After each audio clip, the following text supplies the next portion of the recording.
AI agents promise to do our work, but most create more emails. These 3 agents qualified 50 leads for me last week without a single glitch. Most people think more volume is the answer. It isn't. I'll show you why sending fewer emails tripled my conversion rate. There is one specific setting in the third tool that determines whether you get meetings or get banned. I'll get to that. Welcome to Dry Run, where we test AI tools so you don't waste your afternoon finding out they don't work.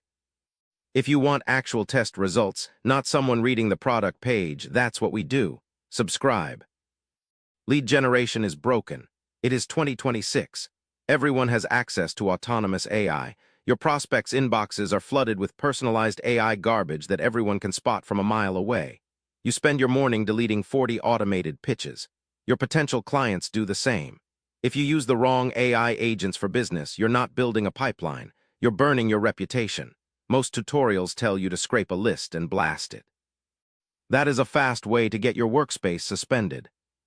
Skip the theory. Here's what actually works. By the end of this video, you will know 3 specific AI tools for side hustles that handle the heavy lifting. I am talking about finding the lead, verifying their intent, and starting a conversation that does not sound like a script. Number 1, the first tool is Vector Lead. The verdict is simple. It finds the 5% of companies currently experiencing the specific pain you solve. Most scrapers look for job titles. Vector Lead uses Claude 4.5 agents to monitor live data feeds, news reports, and hiring shifts. It found me 12 companies last week that had recently lost their head of operations. That is a specific trigger. This saves about 3 hours a week of manual LinkedIn digging. You use it by plugging in your ideal trigger event rather than a list of titles. This filters out the noise. Intent-based searching beats title-based scraping every time. Number 2, Context Bot. Let me break this down plainly. This tool does not pull a name from a spreadsheet. It analyzes the prospect's recent podcast appearances or published articles. It creates a summary of their actual views. Then it writes a 2-sentence opening that proves you know who they are. In my test, this increased my response rate from 2% to 14%. Here's the thing most people miss. You do not let it write the whole email. You use it to generate the hook and use a template for the rest. This keeps the AI from hallucinating your offer. Except there is a problem. If you run this at scale, your email provider will flag you within 48 hours. Most people think AI means you can send 1,000 emails a day. In 2026, if you send more than 50, you are finished. Every test passed, until one didn't. My first test account was burned in 3 days because I ignored the volume limits.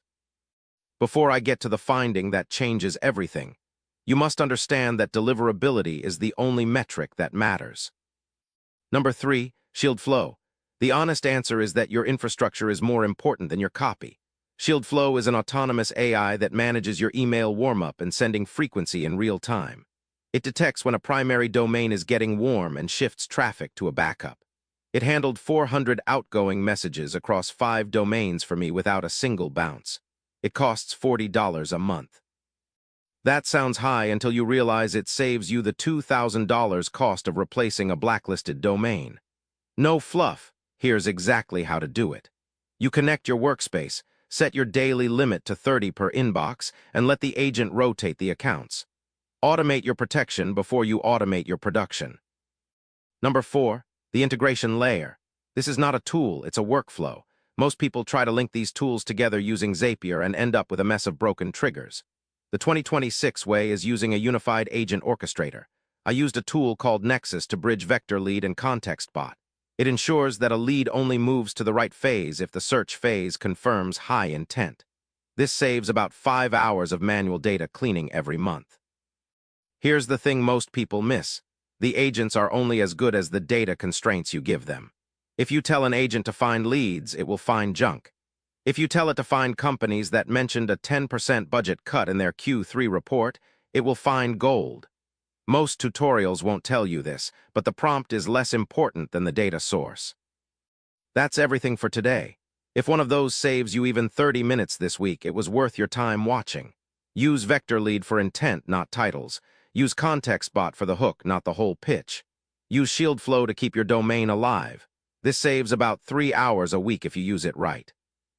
If this was useful, hit subscribe. We post every week, no filler. And drop a comment below. Would you let an AI send an email to a high-value prospect without you reading it first? I read every reply.